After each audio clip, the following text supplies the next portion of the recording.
15 amal yang siapapun mengamalkannya tidak akan disentuh oleh api neraka. Apa saja 15 amal itu? Tapi sebelumnya kita akan sedikit menggambarkan tentang neraka secara singkat, karena ini pernah kita bahas juga waktu kajian di Taman Raya. Kita hanya mengulas sedikit.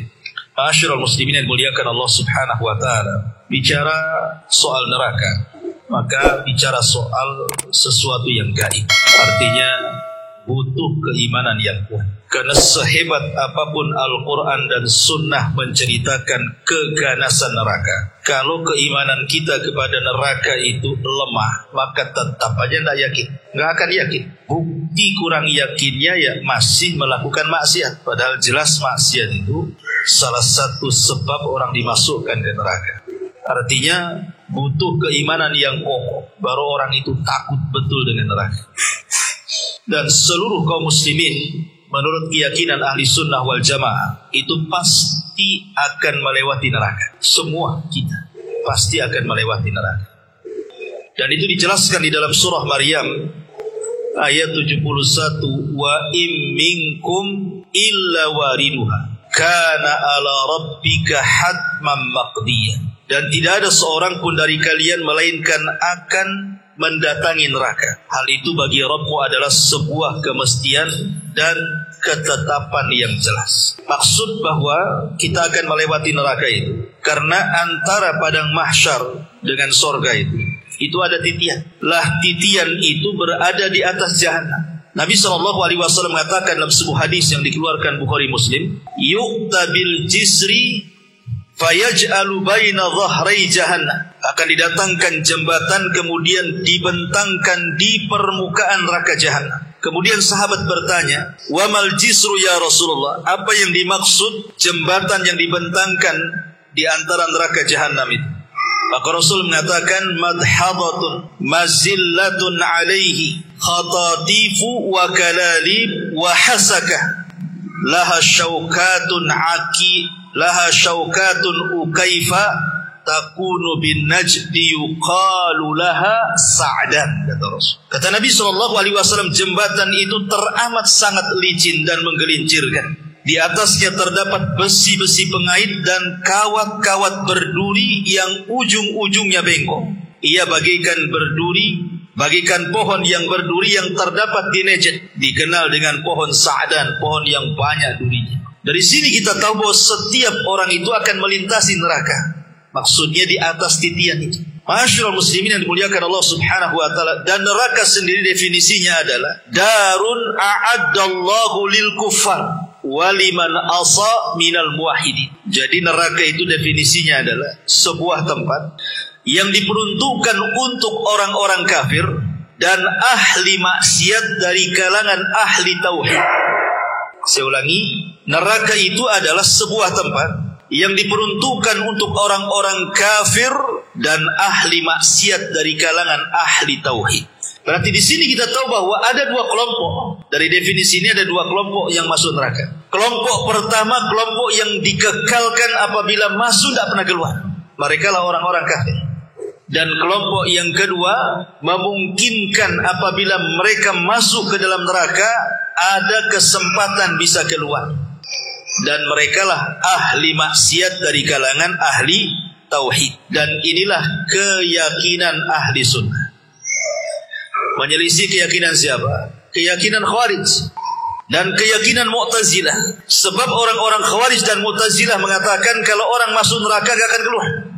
Jadi orang-orang Khawarij mengatakan kalau orang masuk neraka dipastikan gak akan mungkin keluar lagi. Makanya ketika pemahaman mereka terhadap para pelaku dosa besar, orang-orang Khawarij mengatakan apa? Di dunia kafir, di akhirat dikekalkan di neraka. Tapi Mu'tazilah banci pula dia. Di dunia tidak dikatakan kafir, tetapi manzilatun baina manzilataini. Tidak dikatakan mukmin, ya tidak dikatakan kafir juga. Tapi kalau di akhirat sama-sama seperti Khawarij, masuk neraka nggak akan pada keluar. Nah, itulah keyakinan orang-orang Khawarij dan Mu'tazilah. Ahli sunnah tidak demikian. Para pelaku dosa besar mereka mukmin tapi naqisul iman, kurang imannya, dan kalaupun mereka harus masuk neraka itu adalah tahta masyiatillah, di bawah kehendak Allah. Kalau Allah mau tidak dimasukkan ke neraka, tapi kalau Allah mau Allah masukkan ke neraka, kemudian setelah habis dosanya dikeluarkan. Itulah keyakinan al-wasat namanya. Makanya ada istilah akidah wasitiyah, tengah-tengah. Ya. Ma'asyiral muslimin yang dimuliakan Allah Subhanahu wa taala, lah di antara sifat-sifat neraka ini. Neraka ini ikhwan, dia punya leher. Kemudian juga neraka ini juga memiliki kedua mata, kedua telinga, dan satu lisan. Dan itu disebutkan dalam sebuah hadis, takhruju unuku min nari yaumal qiyamah. Jadi leher neraka itu akan keluar pada hari kiamat. Laha ainani tubsiran, dia memiliki dua mata yang akan memandang. Wa udhunani tasma'an, dan dua telinga yang akan melihat, yang mendengar. Wa lisanun yantik, dan satu lisan yang akan bicara. Apa kata neraka? Inni wukiltu bisalasin, sesungguhnya aku akan diserahi kepada 3 kelompok. Bikulli jabbarin anid, setiap orang yang sombong lagi berpaling. Wa bikulli man da'ama Allah ilahan akhar, dan setiap orang yang menyembah selain daripada Allah. Wal bimusawwirin, dan para penggambar makhluk yang bernyawa. Lihat di sini bahwa di antara sifat neraka itu punya 2 telinga, 2 mata, 1 leher, 1 lisan, dan akan bicara. Kalau Anda atau kita ditanya tentang bentuk neraka, maka Nabi SAW bersabda dalam hadis Uqbah bin Amir radhiyallahu anhu tentang bentuk neraka. Uridat alayya nar, kata Rasul, satu hari ditampakkan kepadaku neraka. Fa aqbala ilayya minha syai'un hatta dana bimakani hada. Lalu sesuatu menghampiriku hingga mendekat kepada tempatku. Fa khasyitu an taghsyakum, lalu aku takut dia akan menutupi kalian. Fakultu, dan aku katakan, Rabb, wa ana fihim, ya Rabb, aku ada bersama mereka. Fasarafaha, maka Allah Subhanahu wa taala menggeser neraka tersebut ankum, dari kalian.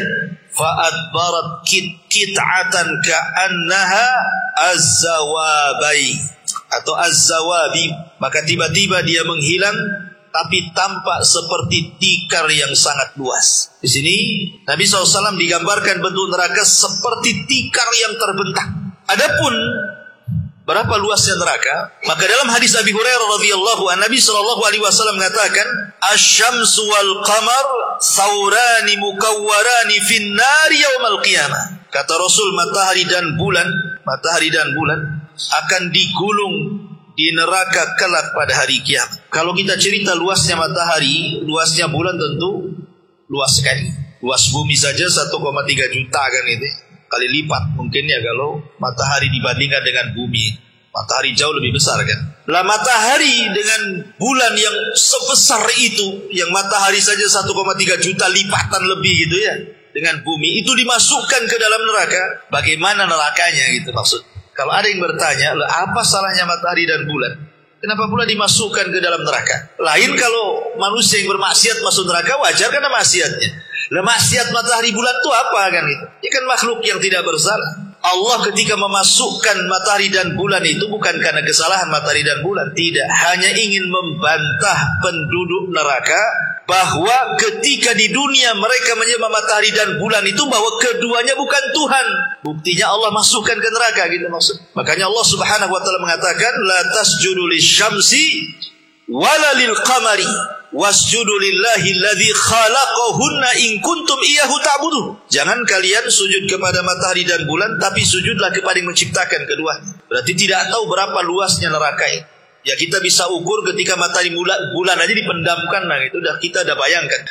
Adapun kedalamannya, maka Nabi SAW mengatakan dalam hadis Abu Hurairah radhiyallahu anhu yang dikeluarkan Imam Bukhari, ketika Rasul sedang kumpul-kumpul para sahabat seperti ini, tiba-tiba ada suara yang menggelegar. Kemudian Rasul bertanya, tahu nggak suara itu? Sahabat mengatakan Allah dan Rasulnya yang tahu. Kata Rasul, hadza hajarun rumiya bihi fin nari mundu sab'ina kharifan falahu wa yahfi fin naril an hina intaha ila qa'riha. Itulah suara batu sebesar unta, kata, dilempar ke dalam neraka sejak 70 tahun yang silam.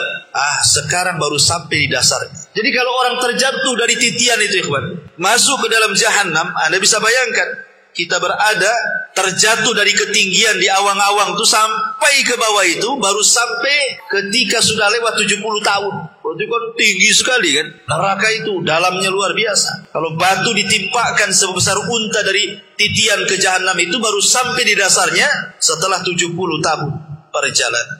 Adapun panasnya api neraka disebutkan dalam Sahih Bukhari. Narukum juz min sab'ina juz'an min nari jahannam. Qila ya Rasulullah, in kanat lakafiyatun, qala fuddilat alaihin bi tis'ati wa sittina juz'an kulluhum mithlu harriha. Api kalian di dunia ini merupakan bagian dari 70 bagian api neraka jahannam. Lalu ditanyakan kepada beliau, wahai Rasul, satu bagian itu saja sudah cukup menyiksa para pelaku maksiat sebenarnya. Coba di dunia ini, isi dunia ini semua api, isi dunia ini semua api kan. Di bawah lautan ada gas api, ya kan. Di bawah tanah ini ada api semua, ada vulkan, ada larva, ada macam-macam kan. Kalau seandainya itu api-api satu dunia ini dikumpulkan yang di dasar lautan, yang di dasar bumi, yang di permukaan bumi untuk mengazab ahli maksiat, kata Rasul, itu cukup sebenarnya. Padahal itu baru satu bagian dari 70 bagian kan. Kemudian kata Nabi SAW, ditambahkan atasnya dengan 69 kali lipat yang sama panasnya. Sepanas apa itu api neraka? Masyaallah muslimin yang dimuliakan Allah Azza wa Jalla. Adapun atapnya, atap neraka, maka disebutkan dalam surah Waqiah, wa dhillum miyahmum la barid wala karim. Dan naungan atap neraka itu adalah asap yang hitam, tidak sejuk dan tidak menyenangkan. Jadi pelaponnya bahasa kita itu adalah asap-asap yang sangat hitam. Jadi orang kalau masuk neraka udah gak tampak lagi karena sudah banyak asap-asap yang hitam, dan itu juga disebutkan dalam surah Al-Mursalah. Adapun hawanya, angin neraka, maka disebutkan dalam surah Al-Waqiah, fi samumin wahamin. Mereka dalam siksaan angin yang sangat panas dan air yang sangat mendidih.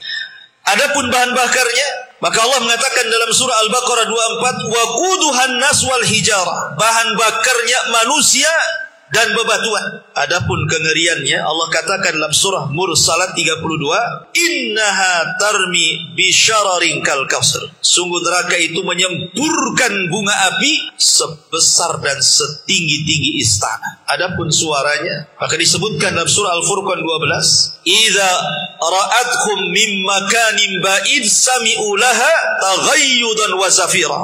Apabila neraka melihat mereka dari tempat yang jauh, mereka mendengar suara yang mengguntur dan menggemuruh karena kemarahan.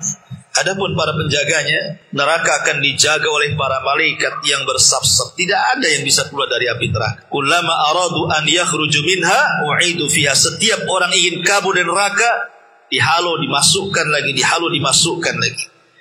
Adapun pintu-pintunya, maka neraka memiliki 7 pintu sebagaimana disebutkan dalam surah Al-Hijr, dan siksaan yang paling ringan sebagaimana disebutkan dalam Sahih Bukhari, inna ahwana ahlin nar azaban yaumal qiyamah la rajulun tuda'u fi ahmasi qadamaihi jamratan yagli minhuma dimagu.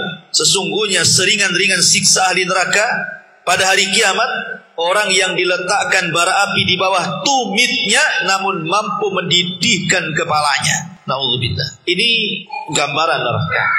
Tidak mungkin saya jelaskan, nanti habis waktu. Kita masuk sekarang, kalau kita sudah tahu ngerinya seperti itu neraka. Makanya kenapa orang-orang yang berhasil keluar dari neraka dan masuk ke dalam surga itu sebuah keberuntungan dalam Quran. Faman zuhziya 'anil nar wa udkhilal jannah faqad faz. Siapapun yang dikeluarkan dari neraka dimasukkan ke dalam surga, itulah keberuntungan yang luar biasa. Dan semua kita senantiasa berlindung dalam setiap solat kita kan. Di akhir tasyahud kita disuruh berlindung dari jahannam kan. Allahumma inni a'udzubika min azabi jahannam wa min azabil qabri wa min fitnatil mahya wal mamat wa min syarri fitnati masihid dajjal. Setiap solat kita berlindung dari jahannam. Karena orang yang masuk jahannam itu tidak bisa dibayangkan. Bagaimana dibayangkan? Antum kalau di dunia ya, pernah dulunya senang, pernah jaya, tiba-tiba antum kere, jatuh miskin, jatuh susah, gulung tikar. Masih antum terbayangkan zaman-zaman sukses dulu kan? Masih nggak mungkin nggak terbayang. Masih terbayang. Kadang-kadang bercerita dengan kawan itu, aduh dulu saya itu kalau gini ya sebentar aja saya bangun. Sekarang ya taulah lagi tumbang-tumbang ini kan. Itu di dunia ikhwan. Sekere apapun kalau dia pernah berhasil, masih kepikiran keberhasilan. Tapi kalau orang dicelupkan ke neraka, blank, hilang semua memori itu hilang tuh. Makanya ada hadis yang mengatakan nanti pada hari kiamat akan didatangkan satu orang yang ketika di dunia diberikan banyak nikmat. Tak pernah susah orang ini di dunia. Tapi termasuk dari penuh neraka, dicelupkan sama Allah satu kali ke neraka. Kemudian Allah bertanya, hal marra bika min ni'amin qad. Masih kebayang nikmat-nikmat bukan? Dia mengatakan, tidak wahai. Blank, hilang semua memori. Coba itu dicelupkan satu kali itu, gimana kalau dimasukkan di situ? Oh, makin hilang lagi otaknya. Ini menunjukkan bahwa makanya kenapa jangan coba-coba kemudian seperti orang-orang Yahudi yang mengatakan apa? Lan tamassana nar illa ayyaman ma'dudat. Kami walaupun harus masuk neraka kata orang Yahudi, paling 40 hari gitu. Habis itu kami keluarkan neraka masuk surga. Dia pikir betul-betul 40 hari dia dimasukkan. Itu kan klaim mereka saja. Oke lah 40 hari. Satu harinya kehidupan neraka kalau dibilang dengan kehidupan dunia itu sama dengan 1000 tahun. Kan Allah yang mengatakan inna yawman inda rabbika ka alfi sanatin mimma ta'udun. Satu hari kehidupan akhirat bila dibandingkan dengan kehidupan dunia ibarat 1000 tahun. Jadi kalau 40 hari ya kalikan saja kan begitu. Itu kan orang Yahudi pengklaim iya kalau 40 hari loh, kalau kekal selama-lamanya. Dan itulah yang kita yakini bahwa orang-orang Yahudi kafir mereka akan dikekalkan di dalam. Masyaallah muslimin dan muliakan Allah azza wajalla. Lah dari sini kita butuh amalan-amalan yang dengan amalan itu kita tidak disentuh api neraka. Yang pertama adalah at-tauhid. Dan itu disebutkan dalam Sahih Bukhari Muslim dari hadis Anas bin Malik radhiyallahu anhu. Nabi SAW berkata kepada Mu'adz bin Jabal radhiyallahu anhu, "Ma min ahadin yashhadu an la ilaha illallah wa anna Muhammadar Rasulullah sidqan min qalbihi illa harramahu Allah 'alan nar." Tidaklah salah seorang di antara kalian yang bersaksi bahwa tidak ada sembahan yang berhak disembah kecuali Allah dan Muhammad adalah utusan Allah, jujur dalam hatinya, kecuali Allah akan haramkan neraka padanya. Kalimat jujur dalam hatinya sidqan min qalbi, ada catatan para ulama.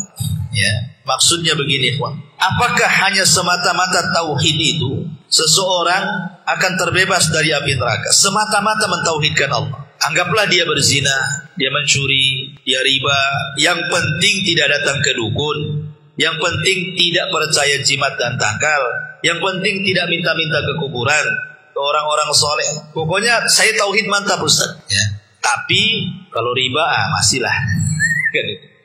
Nah, ini biasanya orang-orang yang sudah ngaji tauhid, ya kan? Orang-orang yang sudah hijrah, sudah belajar tauhid kan tidak mungkin lah atau melakukan kesyirikan.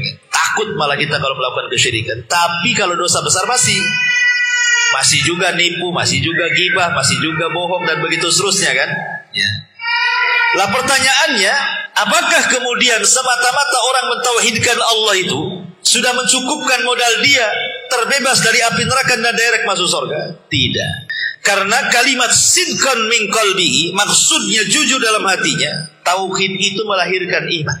Dan iman itu menurut ahli sunnah adalah keyakinan yang menghujam dalam hati, kemudian diucapkan lewat lisan, diaplikasikan lewat perbuatan.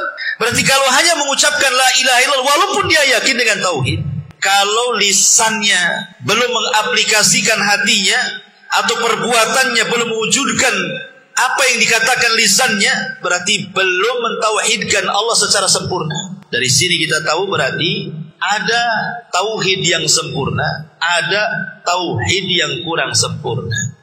Orang-orang yang mentauhidkan Allah secara sempurna, orang-orang inilah yang direct masuk surga, nggak akan disentuh neraka. Seperti 70.000 orang yang masuk surga tanpa hisab dan azab.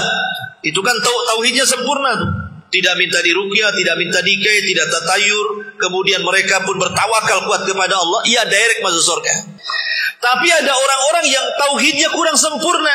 Lah tauhidnya kurang sempurna ini, dia bertauhid tetapi mungkin masih meninggalkan sholat, masih berzina, masih maling, masih begitu. Berarti orang seperti ini belum mutlak terbebas dari api neraka. Dia masih merasakan api neraka, alias tahta masyiatillah, di bawah kehendak Allah. Kalau Allah mau ya dimasukkan langsung ke surga. Tapi kalau tidak mau, Ya Allah membersihkan orang ini di neraka baru dimasukkan ke dalam sorga. Tetapi tauhid inilah penyelamat kita. Walaupun orang masuk neraka, ada kesempatan masuk sorga, gitu maksud. Makanya dalam hadis Abi Dzar Al-Ghifari, jadi satu malam Nabi SAW berjalan di tengah kegelapan. Abi Dzar ini ngikuti dari belakang, tapi Rasul tahu ada Abi Dzar di belakang. Maka dipanggil, Abi Dzar, ngapain kau ngedap-ngedap? Kata Abi Dzar, tahu Rasul, aku kira engkau tidak mau ditemani, makanya aku susul dari belakang. Maka berjalanlah Rasul dengan Abi Dzar. Duduklah kemudian dua orang ini. Kata Rasul, tunggu ya Abi Dzar, saya ingin melangkah ke sana.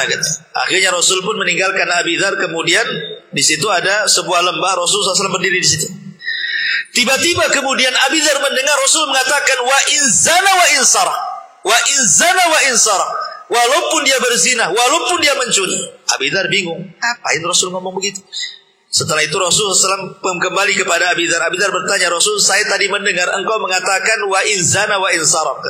Apa maksudnya? Kata Nabi SAW, tadi aku di situ, Jibril datang. Kemudian Jibril mengatakan, siapa yang mengucapkan la ilaha illallah penuh dengan kejujuran dalam hatinya, dipastikan masuk surga. Maka aku katakan, wa in zana wa in saraq, walaupun dia berzina, walaupun dia mencuri, wahai Jibril. Kata Jibril, wa in zana wa in saraq, walaupun dia mencuri, walaupun dia berzina.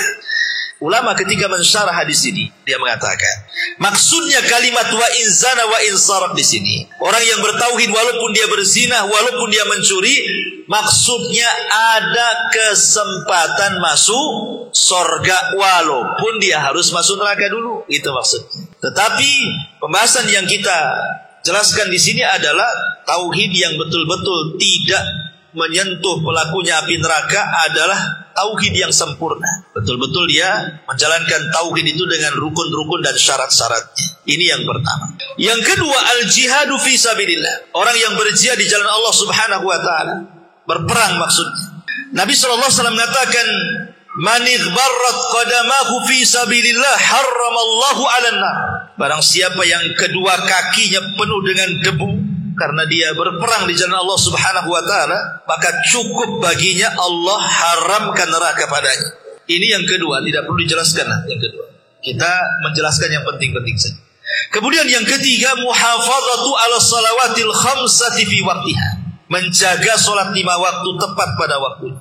Dan disebutkan dalam hadis yang dikeluarkan Bukhari Muslim dari Handalah Al-Asadi radhiyallahu anhu. Nabi mengatakan, man hafadha 'ala shalawatil khamsi ala wudu'iha wa mawaqitiha wa ruku'iha wa sujudiha yaraha haqqan lillahi alaihi hurrima 'alan nar, kata Rasul. Barang siapa yang menjaga salat 5 waktu, dia jaga wudunya, dia jaga waktu-waktunya, dia jaga ruku dan sujudnya.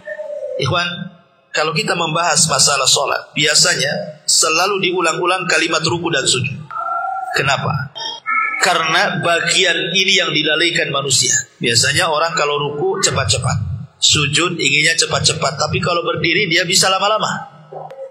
Padahal diampuni orang yang sedang sholat dari dosa-dosanya itu ketika dalam 2 posisi ini. Ketika ruku, kata Rasul, tasaqatat dunubu, dosa-dosanya jatuh. Ketika sujud sama juga, dosa-dosanya jatuh. Itulah makna ketika Nabi SAW mengatakan, bagaimana pendapat kalian kalau di depan rumah kalian itu ada sungai, engkau mandi 5 kali, bukankah akan bersih?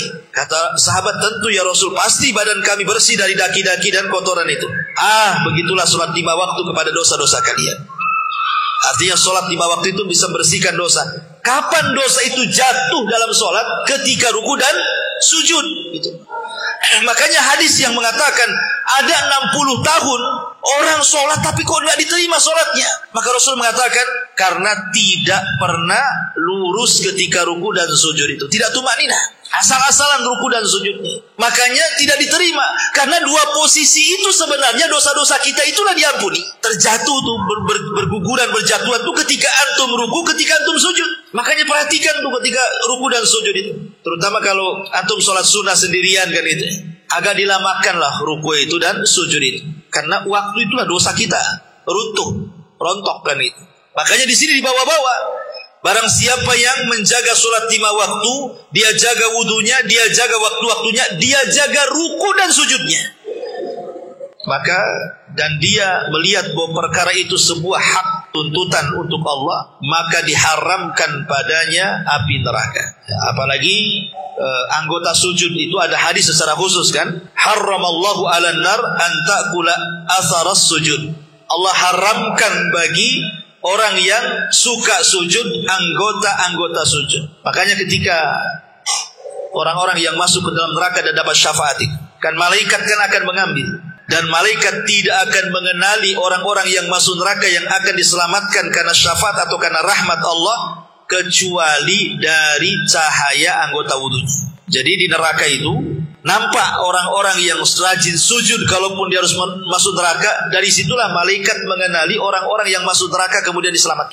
Ini yang ketiga. Yang keempat, arba'atu raka'atin qabla zuhri wa ba'dah, menjaga sholat sunnah khususnya 4 rakaat sebelum zuhur dan 4 rakaat setelah zuhur. Disebutkan dalam hadis Ummu Habibah, salah satu istri Nabi SAW, aku mendengar Nabi SAW bersabda, man hafadhu ala 4 raka'atin qabla zuhri wa 4 ba'daha harramahu Allahu 'alan nar. Barang siapa yang menjaga 4 rakaat sebelum zuhur dan 4 rakaat setelah zuhur, maka Allah akan haramkan dia dari api neraka. Kata Ummu Habibah, setelah aku mendengar hadis ini, maka aku tidak pernah meninggalkan 4 rakaat sebelum dan sesudah zuhur sampai mati.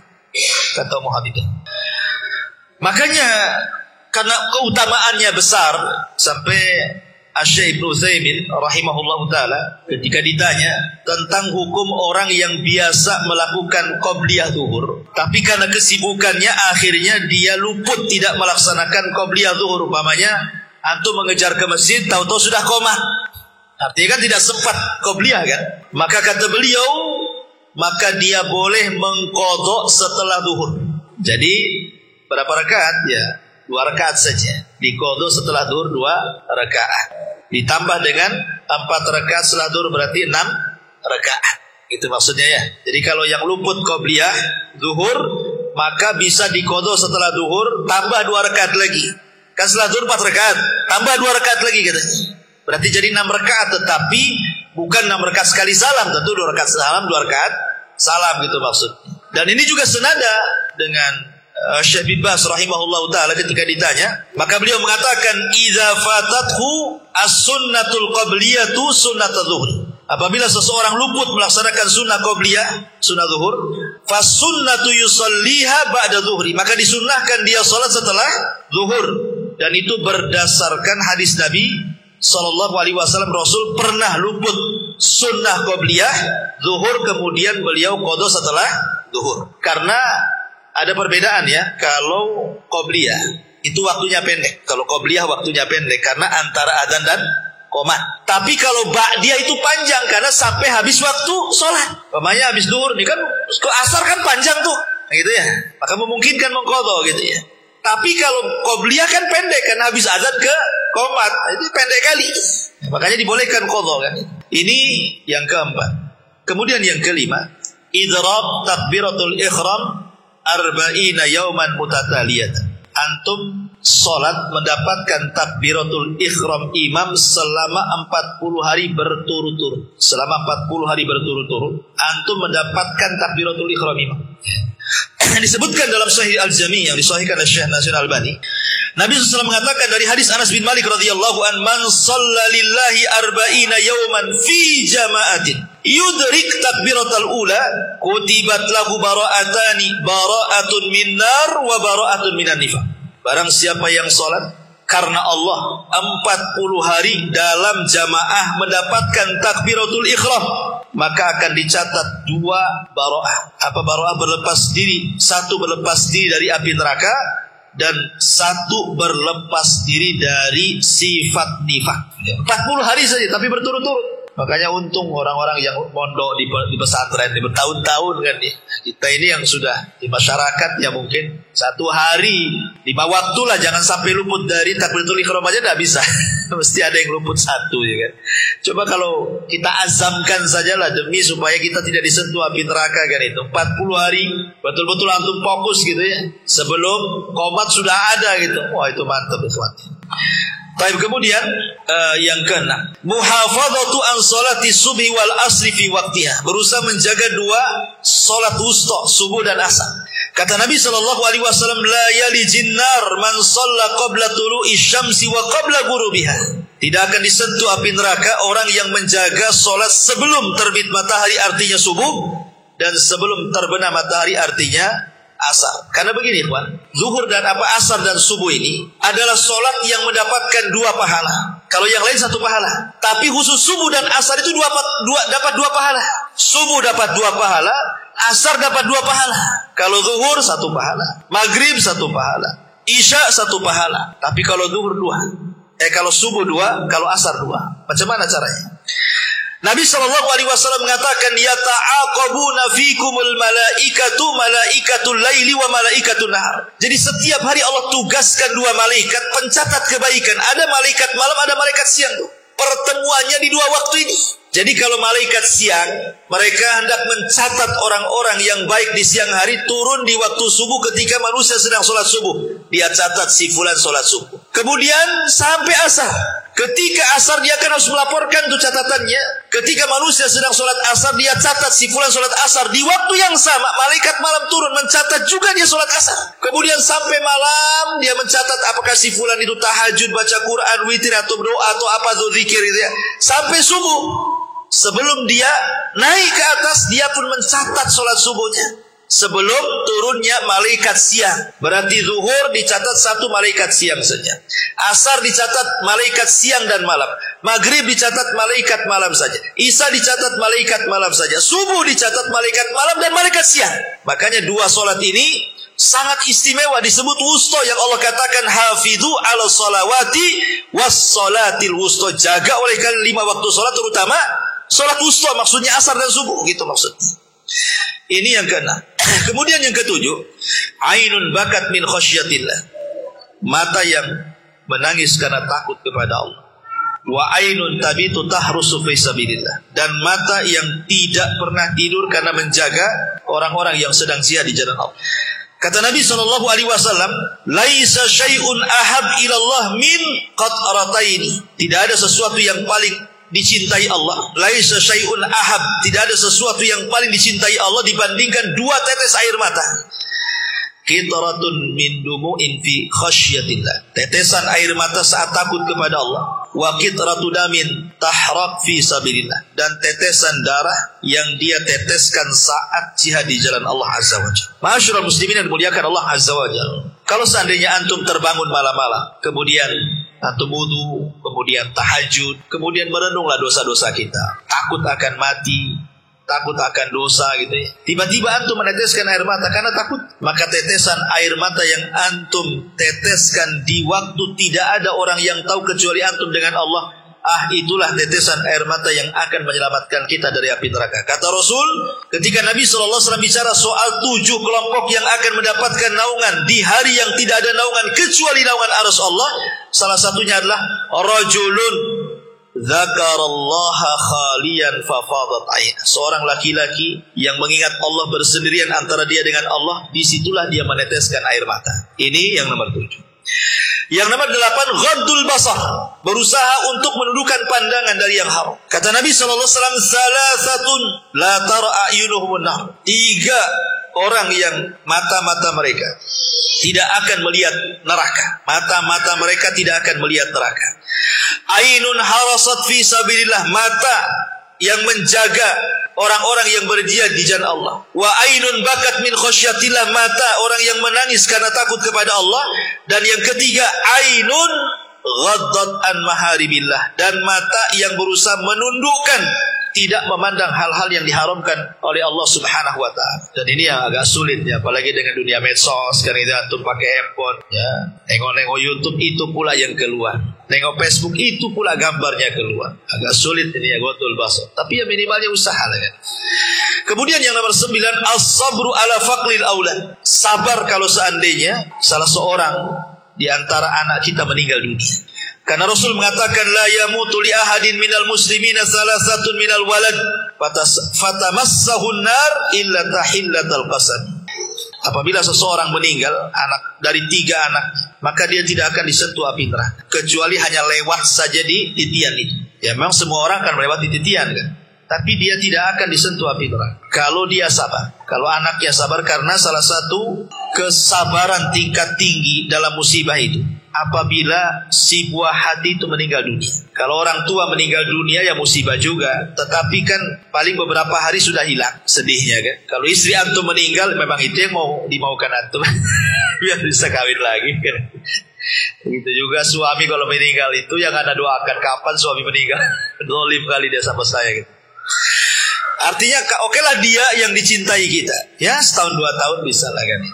Itu yang mungkin hatinya lembut. Ada yang sebentar aja gak peduli. Tapi kalau anak meninggal, preman-preman pun yang jahat kalau anaknya meninggal tuh nangis semua ya. Makanya karena musibah meninggal anak itu luar biasa. Dan ini pernah dialami Nabi. Semua anak-anak Nabi itu meninggal, Nabi masih hidup kecuali Fatimah. Yang paling menyedihkan Rasul itu saat kematian Ibrahim itu. Karena itu putra terakhir beliau, dan meninggal saat Rasul sudah usianya sepuh, sudah mau meninggal juga gitu ya, periode Madinah. Jadi saking senangnya Rasul sudah tua, tahu-tahu punya anak laki-laki, Ibrahim kan senang tuh, tiba-tiba meninggal. Ya tentu, kenapa Nabi tidak boleh ada anak laki-laki? Itu sudah takdir Allah kan, karena biasanya kalau Nabi punya anak jadi Nabi itu masalah. Sementara tidak ada Nabi setelah Nabi kan itu. Kalau Nabi punya anak laki-laki nanti jadi Nabi. Makanya lihat Nabi Daud punya anak Sulaiman jadi Nabi. Nabi Ibrahim punya Ishak, Ismail, dua-duanya jadi Nabi kan itu ya. Kemudian Nabi Adam punya anak Sis jadi Nabi. Jadi makanya kenapa Rasul itu tidak punya putra laki-laki, semua diwafatkan. Karena salah satu hikmahnya seperti itu. Kemudian yang kedua dikhawatirkan hulu, ekstrim nanti. Sama cucunya Nabi aja dari Fatimah itu. Orang sampai nyembah orang-orang Syiah itu sama Hasan Husain kan. Apalagi anak Nabi lagi kan gitu. Maka disembah lagi lah.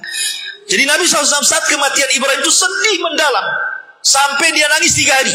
Abdurrahman ibn Auf ini bertanya kepada Rasul, engkau kan yang melarang niyah, tidak boleh menangis ketika kematian. Kata Rasulullah, ya Abdurrahman, ini tangisan rahmat bukan niyah. Bagaimana aku tidak nangis, kata Rasul. Innal aina latadma wa innal qalba latahzan wa inna bi firaqika ya Ibrahim lamahzunun. Yang namanya mata itu bisa meneteskan air mata, wahai Abdurrahman. Namanya hati itu bisa terenyuh dengan kematian Ibrahim. Dan perpisahan aku dengan Ibrahim itu memang cukup melelahkan, menyesakkan dada.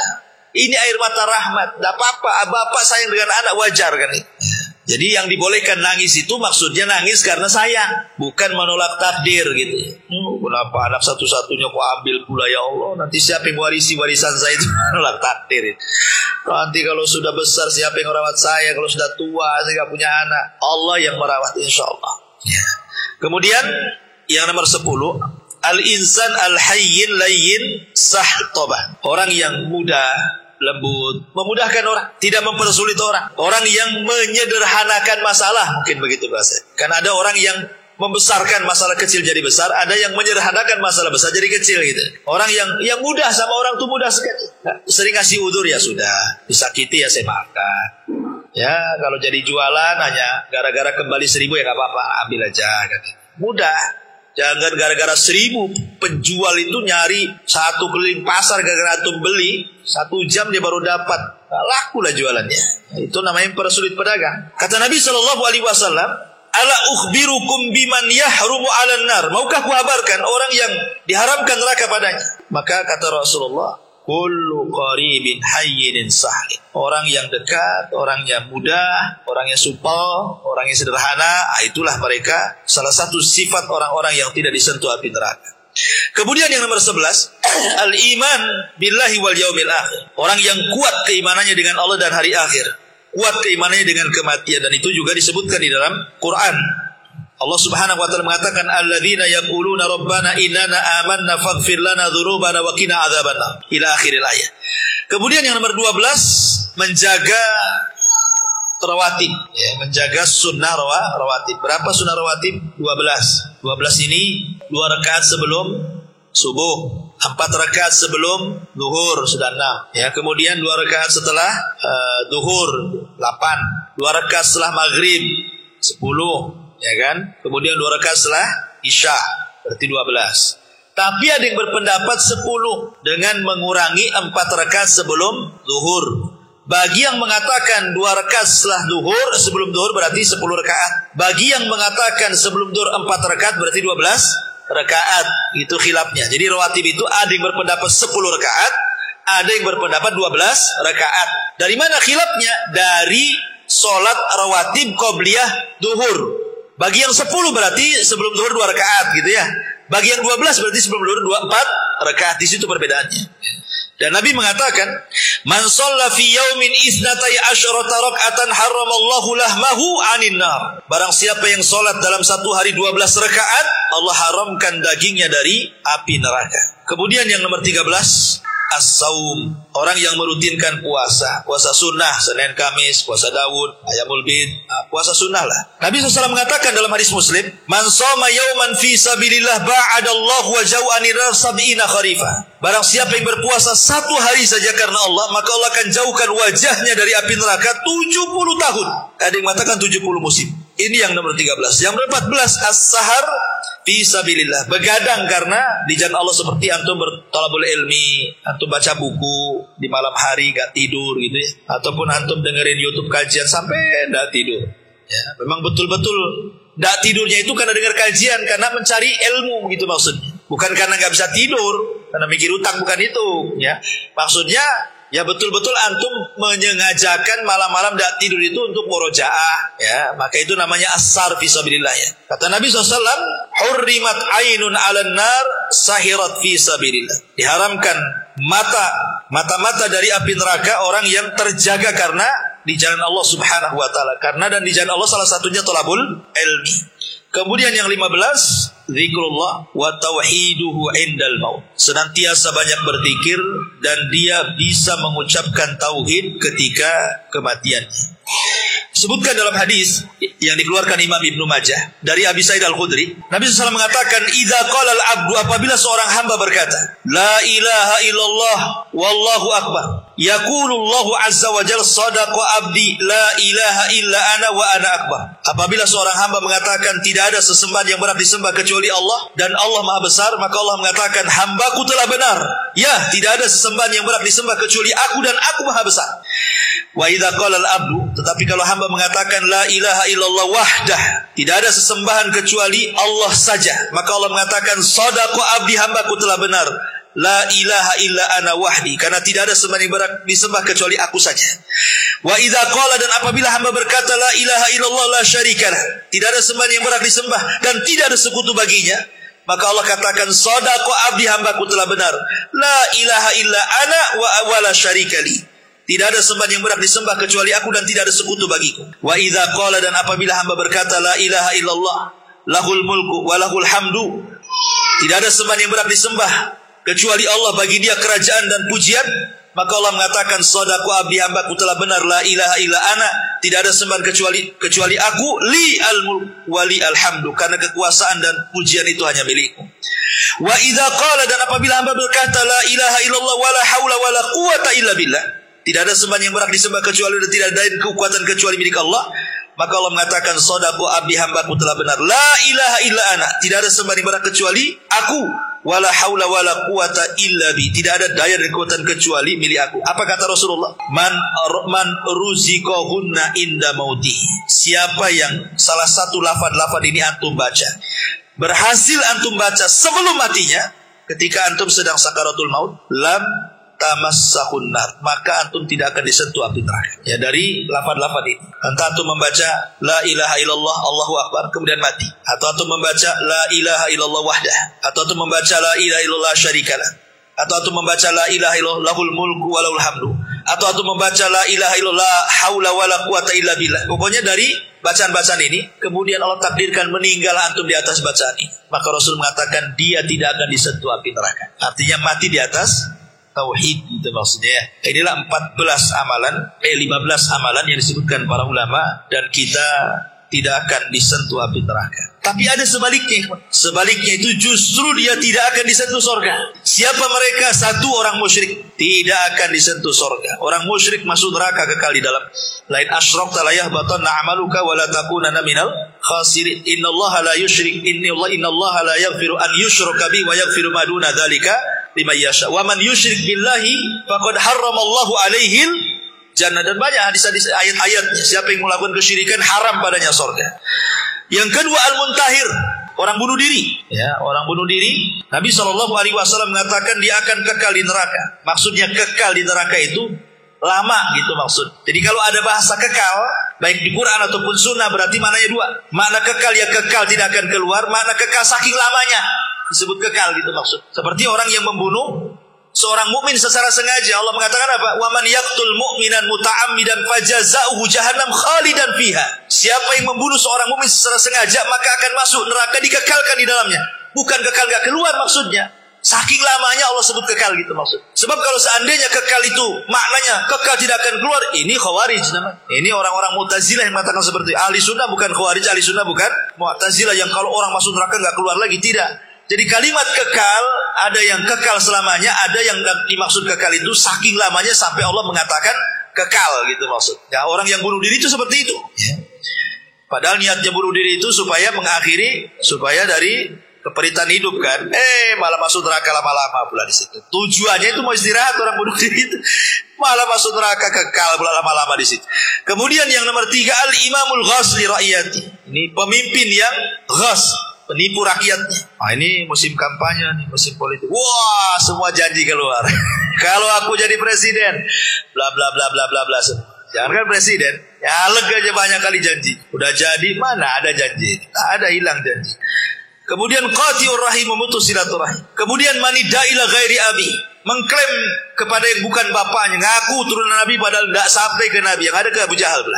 Nah, ini kan bahaya. Ngaku Nabi itu harus keturunan Nabi harus jelas nasabnya, badannya jelas. Kan ada badan khusus. Para ulama itu menyebutkan ada badan-badan yang memang dikenal kalau dicatat di situ ya turunan Nabi. Yang kedua, kabilahnya dikenal, seperti di Saudi, di Yaman kan dikenal oleh kabilah-kabilah. Oh, memang kalau kabilah itu sampai kepada Nabi. Kalau di sana memang mudah mengenali, kalau di Timur Tengah kan, Saudi atau di Yaman. Kalau di negeri kita ini susah pula. Ya. Karena saya mendengar ada juga nasab beli.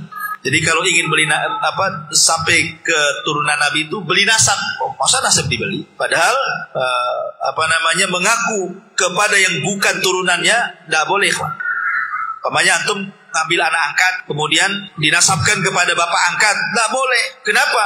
Karena nanti konsekuensinya banyak hukum-hukum yang kabur di situ, seperti mahram, waris, wali, kan nanti susah nantinya. Ini anak angkat perempuan, antum nasabkan ke antum. Satu, dia bukan mahram kalau sudah besar, udah balik. Yang kedua, dia bukan ahli waris. Yang ketiga, antum tidak bisa jadi wali kan. Sementara antum klaim dia anak antum, cemana? Akhirnya banyak hukum-hukum yang berlaku di situ nantinya. Makanya tidak boleh dalam Islam menasabkan anak angkat ke bapak angkat. Maka diancam lagi dalam Islam, manida ila ghairi abi wa huwa ya'lam fal jannatu ali haram. Siapa yang mengklaim kepada yang bukan bapaknya dan dia tahu, surga haram bagi dia, kata Rasul. Kemudian man qatala muahidan, orang yang membunuh kafir yang ada perlindungan dari negara Islam, atau kafir dhimmi, kafir muahid, kafir musta'man, itu tidak boleh dibunuh. Kalau dibunuh lam yajid raihatal jannah, tidak akan mendapatkan bau surga. Kemudian yang terakhir, 3 kelompok yang disebutkan dalam satu redaksi hadis. Kata Nabi SAW, salah satu la yadkhulunal jannah. Ada 3 kelompok yang tidak akan masuk surga. Al-aquli walidaini, durhaka sama orang tua. Wadayus, kepala rumah tangga yang tidak punya kecemburuan keluarganya maksiat. Kemudian warrajilatu minan nisa, perempuan yang ke laki-laki, ya, tomboy bahasa kita. Dalam riwayat yang lain, salah satu la yadkhul jannah. 3 orang tidak akan masuk surga. Mudminul khamri, orang yang gemar minum khamr. Wa qati'ur rahim, orang yang mutus silaturahim. Wa musaddiqun bisir, orang yang membenarkan dukun. Dalam riwayat yang lain, salah satu la yadkhulunal jannah, syaikhun zanin, tidak akan masuk surga 3 kelompok. Yang pertama kakek-kakek, udah kakek berzina. Yang kedua wal imamul kadzab, imam yang dusta, pemimpin yang dusta. Wal ail al mazhu, orang miskin lagi sombong.